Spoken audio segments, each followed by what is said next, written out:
Hello, số xây này ngày đi dương một tao áp dụng mê điện SNL bởi dưỡng ra áp dụng muốn như một ban và hai nhờ chia pha là ca chặt tên này như dương áp dụng đến những bạn phá lại những thời chỉ pha lại như dưỡng ok ní xong đạp chỉ example để những cú thì họ ở cái dưỡng được cái dưỡng mình phố cái dưỡng ảnh nô tục bạn bộ anh ấy còn là ca chạy lại thì tôi cái dưỡng thế nghi xuống bộ trend line នេះបើយើងថាឲ្យយើងចាំមកចាំដល់ទេគ្នាយើងមាន support អាច note ទុកបានព្រោះការ set up ជាក់ស្ដែងគឺវាពិបាកអញ្ចឹងហើយគ្នាយើងត្រូវការកត់ទុកណានេះការជាឧទាហរណ៍របស់ខ្ញុំហើយនេះជា example ដែល analyze ផ្សាយជាក់ស្ដែងគ្នាយើងមើលគ្នាយើងអាចកត់ចំណាំទុកបានព្រោះការចាប់ជាក់ស្ដែងពិតប្រាកដគឺពិបាកមែនពិបាកខ្លាំងអូខេហើយយើងមើលនឹងហើយយើងចាំចូលមើលការចាប់ផ្សាយជាក់ស្ដែងខ្ញុំបង្ហាញអ្នកនរគ្នាហើយសម្រាប់ trend line គឺមានប៉ុណ្្នឹងទេគឺវាអត់មានអីទៅពិបាកទេគ្នាយើងព្យាយាមបែកតេស្តតិចតួចគ្នាយើងនឹងអាចប្រកបបានហើយ trend line ការចាប់តែនេះទេព្រោះ trend line គឺថាយើងមើល flow ថា flow ទិសដៅវាទៅណាវាចាក់ប្រមាណដល់មិនទិសដៅវាដូរមកសាច់ប្រាក់ការ set up trend line ក៏មានប្រើប្រាស់ trend line មួយទេយើងប្រើប្រាស់ no liquidity ឬក៏ ship classic queue up អញ្ចឹងមិនមែនតែ trend line មួយនឹងយើងអាចចូល session បានទេអត់ទេអូខេនេះសម្រាប់ខ្ញុំ analyze set up ដែលការចាប់ trend line មានថាដឹង flow ថាទិសដៅវាទៅណា set up អូខេខ្ញុំបញ្ចូលពី app មួយផ្សារអូខេផ្សារហើយសម្រាប់ការចាប់ trend line គឺយើងប្រើប្រាស់ time frame 1ម៉ោង 5 នាទីនិង30នាទីអាហ្នឹងខ្ញុំពិចារណា episode មុនហើយខ្ញុំនាំលឹក episode នេះបន្ថែមទៀតអូខេយើងក្លែកមើលផ្សារអូខេយើងមើល trend line អូខេជាស្រេចនេះខ្ញុំបញ្យល់ឡើងនេះផ្សារយើងក្លែកមើលឡើងនេះវាបាន clear សេស equity ហើយសេស equity ជាស្អីវាបានជាឡើងខ្ញុំចាប់កclassic ពួកយើងឡើងហ្នឹងយើងដាក់ key level ក៏បានដែរព្រោះផ្សារវាដើរដោយសារ key level classic យើងកន្លែងមើលផ្សារនេះវាបានមក clear equity ហើយ clear equity កន្លែងហ្នឹងហេតុអីយើងអាចចូលចាប់ trend line បានមើលទី1វាបាន clear equity ហើយផ្សារហើយយើងកន្លែងនេះវាបានបង្កើតចេញជា classic ឬក៏ RBS មានថាយើងចាប់នៅលើកន្លែងនេះវាបង្កើតចេញជា RBS នៅលើឯងបើយើងចាប់នៅក្រោមវាហៅចេញជា classic វិញហើយវាប្រឆាំងគ្នា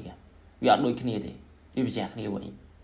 អាហ្នឹងការចាប់ classic ឬក៏ RBS យើងចាប់លើ classic យើងចាប់ក្រោមអាហ្នឹងខ្ញុំយកប្រឆាំងគ្នាយើងអញ្ចឹងឯងកន្លែងនេះឃើញ set up ផ្សារនេះវាបាន detect មកចាស់classic ឯងយើងមកមើល trend line វាបានមក confirm យើងនេះអូខេចាក់លើកទី1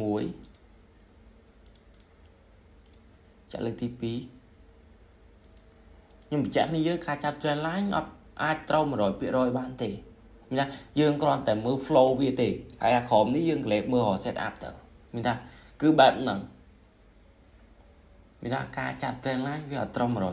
ទេគ្រាន់តែយើងមើល flow ថាទិសដៅវាធ្លាក់ដល់ប្រមាណហើយការចាក់ឡើងនេះក៏វាអត់ត្រូវ 100% ទេយើងទៅមើលកន្លែង classic នេះដែលកន្លែង set up នេះអាហ្នឹងខ្ញុំបញ្ជាក់ឲ្យយើងចូល season ការចាប់ trend line គឺខុសហើយចូល season ចាប់ trend line មួយគឺអាចនឹងវល់ហើយអាហ្នឹងខ្ញុំបញ្ជាក់កន្លែងហ្នឹងអូខេ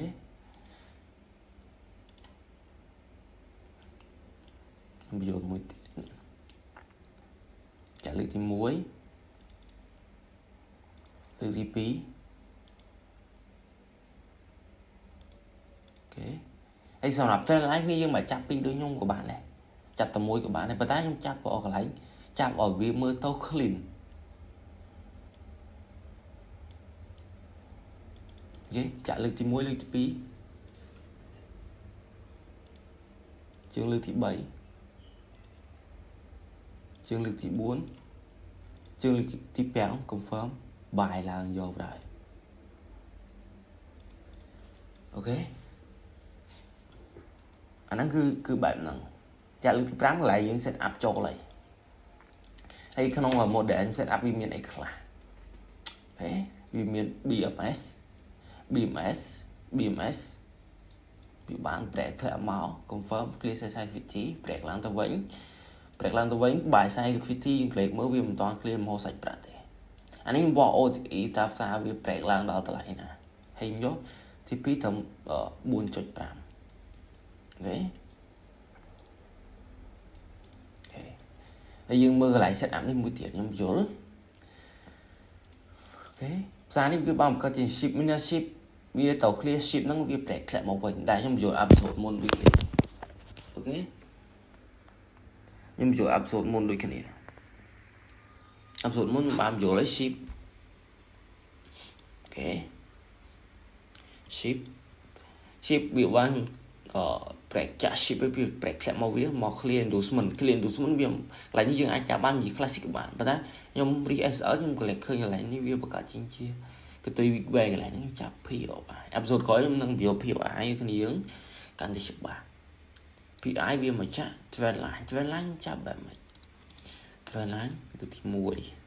1ការចាប់ trend line យើងត្រូវការសង្កេតខ្លះមែនទេ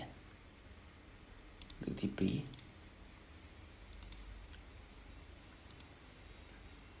3 ទី4អូខេកន្លែងនេះយើងចាប់ resistance support អានេះ support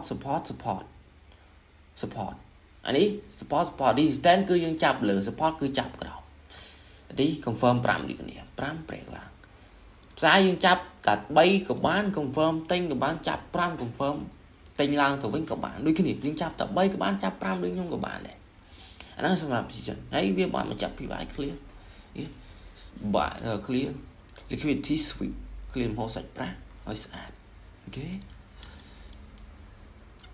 គឺការ set up មួយគឺវាអត់មានអីទៅស្មុគស្មាញទេ easy set up ទេ